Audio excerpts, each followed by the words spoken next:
நினைத்திருந்தேனே, நீ என்னை விட்டு பிரிந்து சென்று விட்டாயடா மகனே. நீ இருந்து நான் இறந்த பிறகு ஏமா சடங்குகளை செய்வாய் என்று மனதால் நினைத்திருந்தேனே.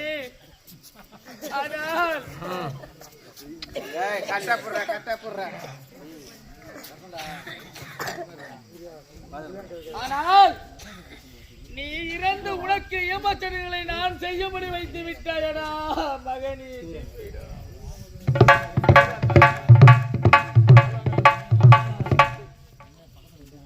மகனே, என்னை விட்டு பிரிந்தாயடா செல்வமே.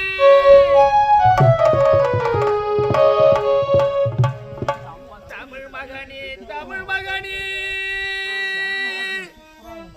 தரணியிலே சாய்ந்தாயோ பூமகனே, பூமகனே, புனித மண்ணில் வீழ்ந்தாயோ என்னை விட்டு பிரிந்தாயோ மகனே.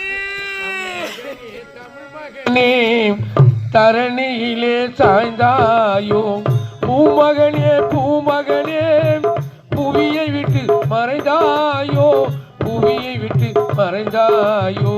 தமிழ் மகனே, தமிழ் மகனே, தரணி விட்டு சாய்ந்தாயோ.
தமிழ் மகனே, தமிழ் மகனே, தரணியிலே சாய்ந்தாயோ பூமகனே, பூமகனே, புனித மண்ணில் வீழ்ந்தாயோ. பூமகனே, பூமகனே, புனித மண்ணில் வீழ்ந்தாயோ. தமிழ் மகனே, தமிழ் மகனே, தரணியிலே சாய்ந்தாயோ.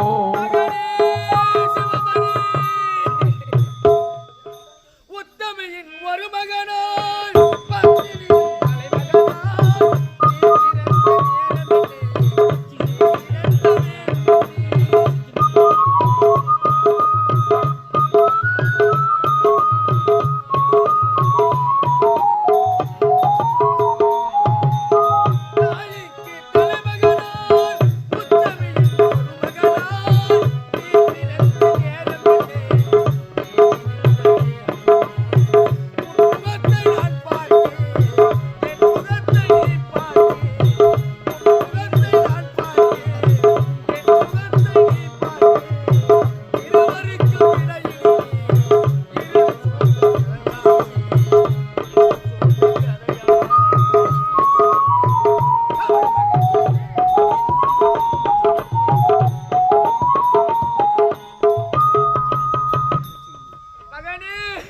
என் செல்வமே மகனே, அன்றைய ஒரு தினத்திலே நாரத மாமனர் ஓடோடி வந்து உனது மகன் சொர்க்கலோக பதவி அடைய வேண்டும் என்றால் உனது மகனுக்கு திருமணமாகி இருக்க வேண்டும்.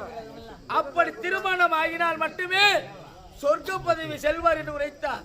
ஆனால் நாள் கடந்து கொண்டே சென்று கொண்டு இருக்கின்றது. இதுவரையில் யாருமே வந்தது மாதிரி இல்லையே இறைவா.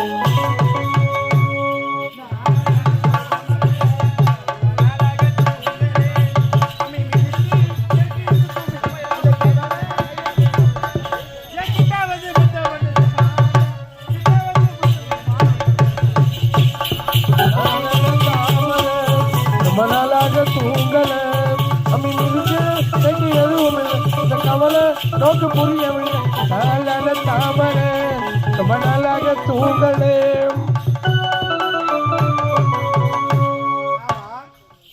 தண்டோரா வலித்த பிரகாரம் மதுரை நாட்டை நாடி வந்துட்டோம். ஆனா இங்க யாருமே இல்லையே. தூரத்துல ஒருத்தர் இருக்கிறாரு. ஐயா அம்மா வணக்கம். ஆமா, இதுதான் மதிவதனாபுரி நாடா? இதுதான் மதிவதனாபுரி நாடு. ஆமா, தண்டோரா மூலம் இறந்த பிணத்திற்கு யார் பெண் கொடுக்கிறார்களோ 10 லட்சம் ரூபாய் பணமும் பாதி ராஜகமா தர சொல்லிட்டு உரைத்திருக்கீங்க. ஆகையால் அதற்காக தான் நான் நாடி வந்திருக்கேன். அப்படி என்றால் தண்டோராவில் அறிவித்த அனைத்துக்கும் நீங்க உட்பட்டு அதற்கு சம்மதப்பட்டு வந்திருக்கிறீர்களா? ஆமா ஆமாம்மா. நான் என்ன உரைத்தேன் தெரியுமா? இறந்து பிணமாக இருக்கின்ற சிவமணிக்கு யார் பெண் தர முன் வருகிறார்களோ அவர்களுக்கு எனது ராஜ்யத்தில் பிரதி பாகத்தையும் 10,000 பொற்காசுகள் ரொக்கத்தையும் தருகிறேன் என்று உத்தரவிட்டிருந்தேன். அப்படியா? அப்படி என்றால் நீங்கள் பெண் தர சம்மதமா? என்னுடைய பெண்ணை நான் தரேன், முழு சம்மதம். அப்படியா?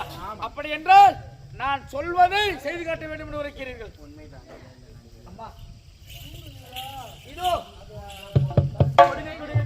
நான் உரைத்தது போல் 10,000 ரொக்கம் பொற்காசுகளும் இந்த செப்பேட்டிலே எனது ராஜ்யத்தில் பிரதி பாகத்தையும் அனைத்துமே என் கையொப்பமிட்டு இருக்கின்றேன். பெற்றுக்கொள்ளலாம். ஏண்டா பையா? ஓயம்மா டேய் எல்லாமே இருக்குதான் பாரு. பாக்குறமா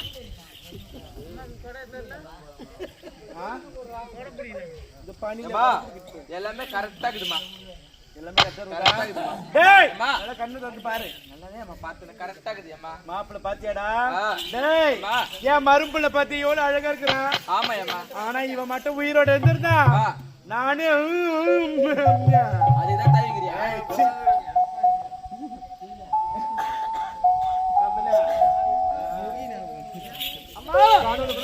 நான் உரைத்தது போல் என் நாட்டில் பிரதி பாகத்தையும் 1000 பொற்காசுகளையும் 10,000 பொற்காசுகளையும் கொடுத்து விட்டேன். ஆனால் பெண்ணே இங்கே அம்மா. பெண்ணா? டேய் வாடா போய் அழைச்சுன்னு வாடா. சக்காலத்தை அழைச்சுன்னு வாடா. வாடா போடா ஒரேடா வாடா.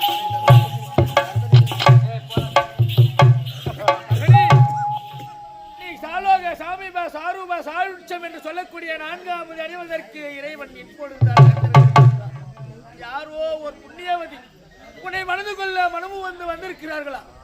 அவர்கள் வந்தால் உனக்கு திருமணம் ஒன்று நடந்தால் அந்த சடங்கினை செய்தால் நீ சொர்க்கலோக பதவி அடைவாய் என்று உரைத்திருக்கிறார்கள். யார் அவர் என்று தெரியவில்லை. செஞ்சா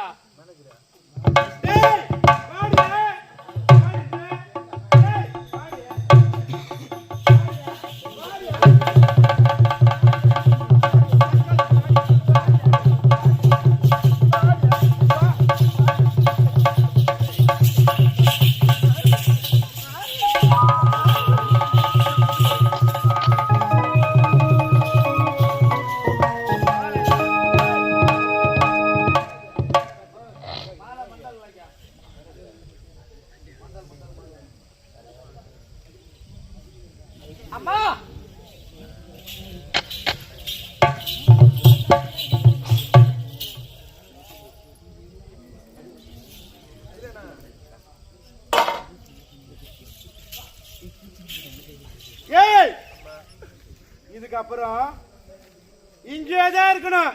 என் மவளை என் வீட்டு பக்கம் நீ வந்தியோ என் மவளை பெட்ரோல் ஊற்றி கொடுத்துருவேன். என்ன ஏரியோ குளமோ குட்டியோ பார்த்து ஒழுங்கா செத்துரு. அம்மா இது வரைக்கும் எனக்கு யாருமே இல்லம்மா, அதனால தாய்க்கு தாயா இருந்து என்ன நீங்க ஆசீர்வாதம் பண்ணிட்டு போங்கம்மா. ஆசீர்வாதானா?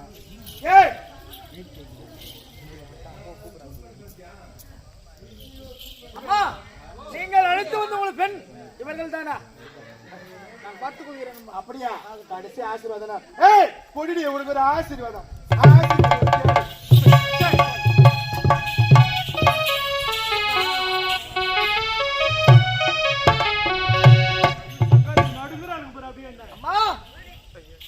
இப்பொழுது இறந்த என் மகனுக்கு முடக்கம் திருமணம் நடக்க வேண்டும். ஒரு திருமணம் என்றால் அம்மி மிதித்து அருந்ததி பார்த்து வேதியர்கள் அந்தனர்கள் வேதம் போது சுற்றத்தார் புற்றத்தார் ஆசை வழங்க நடக்க வேண்டிய திருமாங்கல்யம் கழுத்திலே ஏற வேண்டும். ஆனால் எனது சூழ்நிலையோ நான் செய்த பாவமோ நீ செய்ததோ இப்படி இந்த சூழ்நிலையிலே நடக்கின்றது. தாயி, உன்னுடைய மனதிற்கு என்னவென்று உரைப்பது என்றே தெரியவில்லை அம்மா. ஐயா, என்னையா இது செயலுது? இதுவே நீங்கள் பெற்றெடுத்த மகளா இருந்தால் இப்பேற்பட்ட ஒரு இறந்த பிணத்திற்கு திருமணம் செய்து வைக்க சம்மதிப்பீர்களா? நான் மாற்றான் பெற்ற மகள் என்பதற்காகத்தானே எனக்கு இப்பேற்பட்ட திருமணம். அம்மா, என் மகளாக இருந்திருந்தால் இப்பேற்பட்ட செயலை செய்திருப்பாய் என்று உரைக்கின்றேனே. நான் என்ன உரைத்திருந்தேன்? எனக்கு மனம் வரவில்லை. ஆனால் யாராயிலும் ஒருவேளை உணவிற்கு வழியின்றி தடுப்பார்களே, அவர்கள் இந்த திருமணம் நடந்தால் அவர்களால் அவர்களுடைய குடும்பம் பிழைக்கும், அவர்கள் நல்ல முறையில் இருப்பார்கள். எனது மகனும் சொர்க்கலோக பதிவடைவார். என் இறந்த மகனின் செயலால் அந்த குடும்பமும் நன்றாக இருக்கும் என்பதனால் தான் அம்மா நான் ஒப்புக்கொண்டேன். நான் என்ன செய்வது? நடப்பது நடந்தே தீரும். விதியது வலியது எவரை விட்டது என்று எடுப்பார்கள். உண்மைதான் ஐயா. அவரவர் தலையிலே பிரம்மன் எழுதிய எழுத்து அவ்வப்பொழுது நடைபெறும் என்று உரைப்பார்கள் ஐயா. என்னுடைய தலையில் எழுதப்பட்ட விதி இதுதான் என்று இருந்தால் யாராலையும் மாற்றி அமைக்க முடியாது ஐயா. அப்படியே ஆகட்டும் ஐயா, அப்படியே ஆகட்டும்.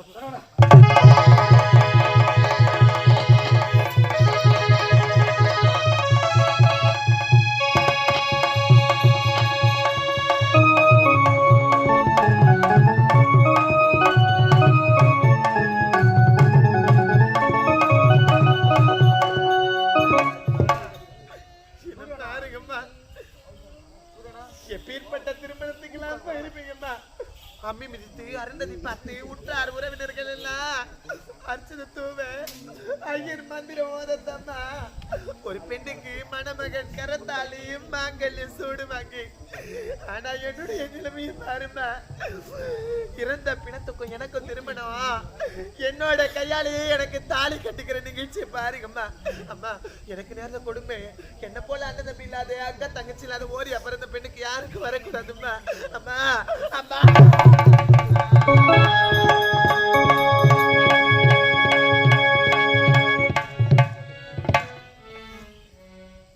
அம்மா, திருமணம் நல்ல முறையில் நடந்தது. ஆகையால் இறந்த என் மகனை எடுத்து சென்று சுடுகாடு என்னும் வீடு காட்டிலே நல்லடக்கம் செய்ய வேண்டும் அம்மா. ஐயா, எடுத்து செல்கின்றேன். நிறுத்துங்கள் ஐயா. இறந்த பிணத்தை அடக்கலம் செய்ய வேண்டும் இணைத்திற்குடி என்று உரைக்கின்றீர்களே, நீங்கள் கூறுவது உண்மைதான் ஐயா. இவர் உங்களுடைய மகனாக இருந்திருக்கலாம். எப்படி எனக்கும் இவருக்கும் திருமணம் ஆகுவதற்கு முன்பதாக வரைக்கும் இவர் உங்களுடைய மகன் தான். ஆனால் எப்பொழுது இவருக்கும் எனக்கும் திருமணம் ஆனதோ இனி முதற்கொண்டு இவர் என்னுடைய கணவர் ஐயா.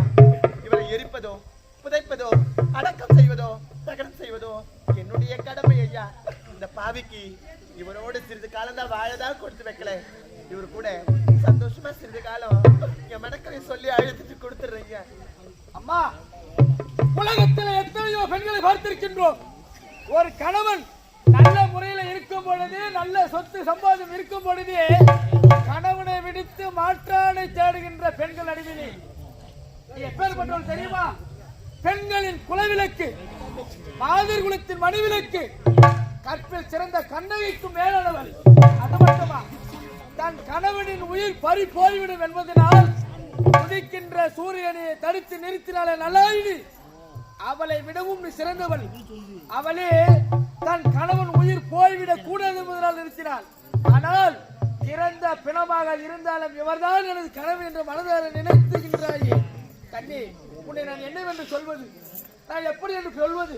அம்மா, உன் எண்ணம் போல நல்ல முறையில் வாழ்க வாழ்க என்று பார்த்துகின்றேன் அம்மா, வருகிறேன் அம்மா. ஐயா, அம்மா, இந்த பாவி இவரோடு நானே வாழன்னு உங்க கருத்தால மாலை தூவி மலர் தூவி வாழ்த்துட்டு போகிய. அம்மா, உனது எண்ணம் அம்மா, எனது மகனோ இறந்த பிணக்கோலத்தில் இருக்கின்றார். பெற்றெடுத்த தாய் கிடையாது. ஆனால் இந்த பத்மாவதிக்கோ அவளை பெற்றெடுத்த தாயும் இல்லை தந்தையும் இல்லை. சித்தாற்றால் கொடுமையினால் வஞ்சிக்கப்பட்டு இப்படி இறந்து போன பிணத்திற்கு மாலை சூடியும் மாங்கல்யம் சூடி இருக்கின்றார். நீங்கள் அனைவரும் வந்து இந்த பெண்ணை மலர் தூவி வாழ்த்தினால் ஒருவேளை ஒருவருடைய வாக்கானது இல்லை என்றாலும் ஒருவருடைய வாக்கானது பலிதமாகி இதே பிணம் உயிர் பெற்று நலமுடனே அவர்கள் எல்லாரும் கொள்ளலாம், நலமுடனே வாழலாம். ஆகையால் உங்கள் கரத்திலே இருக்கின்ற காணிக்கையை கொடுத்து இவர்களை மலர் தூவி வாழ்த்தமாறு பணிவன்புடனே கேட்டுக்கொள்கிறோம். அம்மா,